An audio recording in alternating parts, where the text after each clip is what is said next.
I am Brady Kane.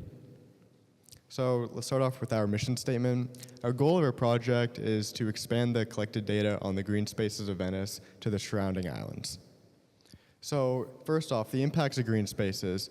Three main beneficial impacts that green spaces provide is physical health, social health, and mental health. And this is a graph from the European Environmental Agency that highlights the benefits that green spaces provide. So some more benefits going in depth to it is green spaces can be the urban lungs. They help take in CO2. They also help reduce the urban heat index. They also help fight off global warming by reducing pollution in the area.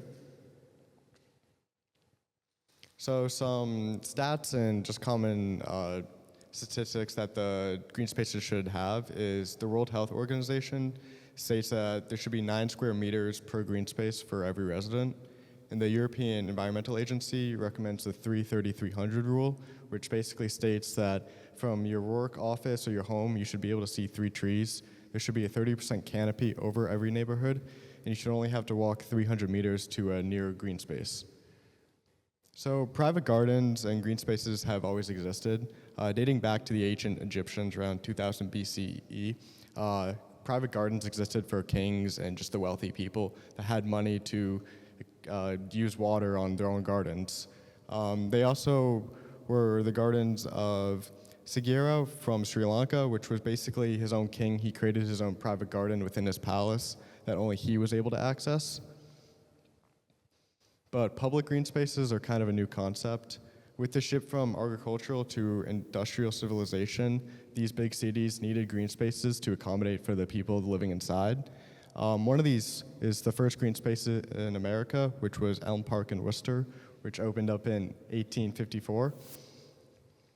But Venice's first public park opened up about 44 years earlier on the southern tip of Castello. It was destroyed by Napoleon and his people. He destroyed a neighborhood to open up his own private personal garden. And then if you go to the next slide, yeah, so that image right there shows where the garden would be, and kind of you can see what the neighborhoods would be there and that he just destroyed to make his own personal garden.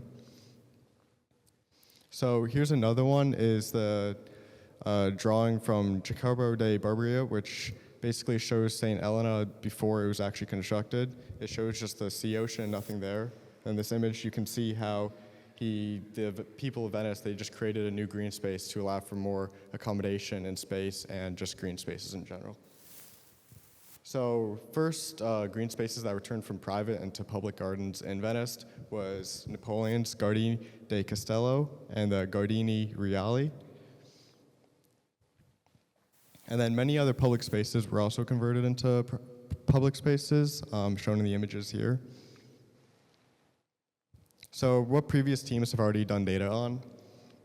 So throughout 2017 to 2024, 9 green spaces teams have studied the cestries within Venice. If you look at it, you can see the total amount of green spaces that they collected and the total square meters that they collected within each. So if we go on to the total of Venice, they collected a total of 1,710 green spaces in total, but only about 75% of those green spaces were public, or 75% of those green spaces were private and not open to the public. And they collected a total of 2,761,077 square meters of green space in total within the Venice main fish. So moving on to our data collection, this is an image showing our green space data collection on Survey 123. It goes through different amenities and different stuff for our green spaces, one being our location, so basically where it's located, which cestries it's located, and just throughout the island. The vegetation, what condition the green space is in, does it need to be mowed, does it need to be maintained, and all that type of stuff. Amenities, so going on to benches, are there trash cans, are there ashtrays, are there amenities that people can use when they're in the green spaces so that they can actually use the space productively. How accessible is the green space? So there's 3 different types. There's private, public, and semi-private. So the semi-private, we found like a golf course on Lido, which you could go to, but you could only pay. So it's only public to those who pay. And then the private green spaces, we counted those as any space that we just couldn't get access to. So such as personal gardens for people's homes and just green spaces that we can't access in general.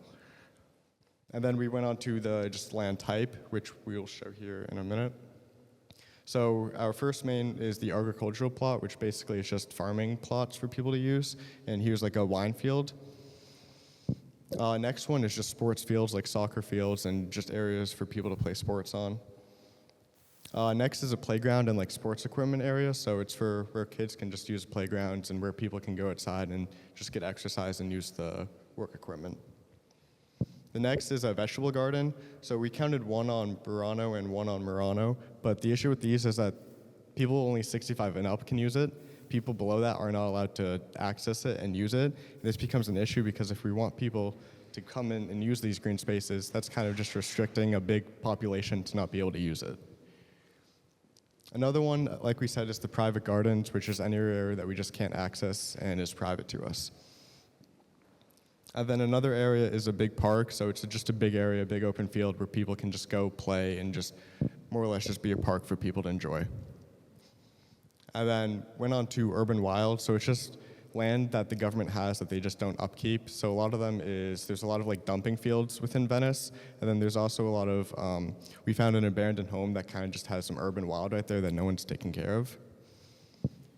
And then we found cemeteries, so there was a cemetery, its own island with it, St. Michel, and then on Lido there was its own cemetery. Murano had its own cemetery as well, so we counted that as its own green space.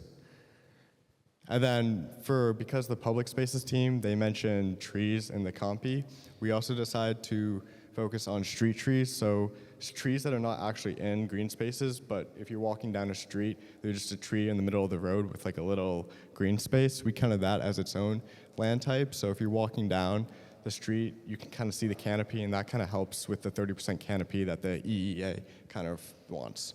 Like you see here, it helps with environmental benefits and the 30% canopy. And if you look at Murano and Burano, it shows all the street green that we collected. And then our data that we collected, we interviewed a gardener who focuses on, Mikkel, who focuses on ecosystems more than just cutting like normal people's gardens. He focuses on trying to make an actual ecosystem and make it beneficial, make it visually appealing for people. We also went through ethnography, so I played golf in Lido, basically focused about like, see how people use it, what it's used for. We also went to parks, we just sat there, we just ate lunch there, and we just documented what people did in those spaces and how they used them. And then lastly, we went through all the team's data from 2017, basically looked at everything they did, because we were basically doing it the same thing, just in another island. So we basically just looked at all the data that they were doing, just figured out how to use it in our own way, and we were just looking at all that information. Onto the deliverables. One of the things we did was ArcGIS, where we digitally mapped Morlano, Borlano, San Michele, and Lido. This is Morlano. You can see that we documented and mapped all of the different green spaces on Morlano. There is also Borlano with all of the green spaces mapped, as well as Lido, which has all the green spaces mapped, as well as all the trees, and San Michele, which is one very large green space. Not only this, we also have a green spaces website where once you go to it, you'll be able to see the closest green space to you, as well as all the different types of green spaces that are closest to you, as well as all the other data about green spaces that we have. We also created a Venepedia. For the Venepedia, it has all the past data about green spaces from the past 9 years, as well as ours. It goes through all the different types of green spaces, such as parks and gardens and things like that, where you are able to see every single cataloged green space as its own page. We also created our own website, where once you go to our website, Beyond the Canals, comprehensive collection of Morano, Borano, San Michele green spaces, you'll be able to go to our files, which will have all of the files from our team, as well as the data from the past years that has been collected for all of the green spaces in Venice, as well as all the different websites we've made, and all of the past iterations of this project. Now into the data analysis. How much green space is there per resident? For Burlano, there are 12.6 meters squared for total green space. Unfortunately, there's only 8.9 meters squared, but that is still incredibly close to the 9 meters squared for what the World Health Organization recommends. For San Michela, there are no residents that live there permanently, so there's an infinite number of meters squared per resident. But while there, we did see that there were about 50 people who visited every day. So if you go by 50 people visiting it per day, there are 3,500 meters squared of green space per visitor, which is quite a lot more than the World Health Organization's 9 meter square rule. For all of Venice, the total amount of green space, as you saw earlier, is 1,710 green spaces. And that amounts to over 2.7 million green spaces of area. By total number, Cannaregio has the most, but it is almost all private, whereas Giudecca has the most amount of public green spaces. And Burlano has less than almost any other cistieri, even though it is its own island. For the total amount of green space for the entirety of Venice, there are 24 meters squared per resident for the entirety of Venice, which is almost double that of Burlano. Now, how does the rest of it compare for Burlano, compared to Venice versus Burlano? For the amount of public green space per resident, all of Venice only has 5.2 meters squared per resident, whereas Burlano has 8.9 meters squared, which is very unfortunate, and we would like to get that up. So, for the accessibility, almost all of the green spaces in Venice are private. Over 75% of it is private, whereas only 16% of it is public. Compared to Burlano, which it has just over 50% of it private, whereas 45% of it is public. Now, how do we fix this? How do we get Venice closer to the stats Burlano has? One of the things we can do is look at the previous teams. They recommended that for Giudecca, you could turn the urban wilds into parks to increase the amount of green spaces by 31%. For Castello, they found an area that was unused that they deemed able to be turned public that would then increase the ratio for Castello. For San Pietro, they also found another urban wild that they decided was large enough, had enough accessibility, and was feasible enough to turn public that would increase the ratio to get closer to the 9 meters squared. For Cannaregio, there were 5 different spaces that were found that were suitable. Many of these were schools because as they're owned by the government, it's a lot easier to turn them into public areas than someone's private backyard. Not only that, they're much larger than people's backyards, and they're much more well-maintained, and they have better amenities. There are multiple good reasons of why schools specifically are good options to turn into public spaces. There are also hotel green spaces, which total to at least 8,500 meters squared, that could be made public, that would increase the ratio for Cannaregio. For opening to the public in San Polo and Santa Croce, there were 5 different areas that were deemed suitable, where it would turn the amount of green space that is accessible from this to this, making it much more accessible for many people on the island. For Dorso Duro and San Marco, there were about 4 green spaces that were suitable to be made public. And as you can see, another one is a school, as once its hours are up, it can be made public as it's well-maintained, it's large, and it's already owned by a semi-public entity. For Burano, we identified 2 semi-public green spaces, which, once again, were schools. They have ample amenities, they have benches, they have a large enough area, and they have accessibility, so people are actually able to get to it.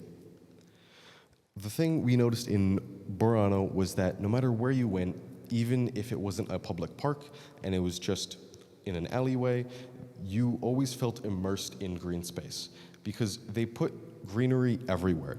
In the campi, they put them in pots. Outside their door, they put them in planters. They put them everywhere. They covered as much as they could with their own personal greenery. Now, this isn't, due to laws, this isn't fully feasible for Venice, but if possible, if laws would change, this is something we think would be a great movement. Our further recommendations are turning the private spaces that we mentioned into public spaces, turning wild green spaces into parks, lowering the age requirements for community gardens, and adding more street greens to campi. We would like to acknowledge our wonderful advisors, Natalie Farney and Grant Burrier, as well as our sponsors, Fabio and Serendipity, as well as our IT help, Ali, and to Mikola for allowing us to interview him and learning quite a lot from that. Thank you.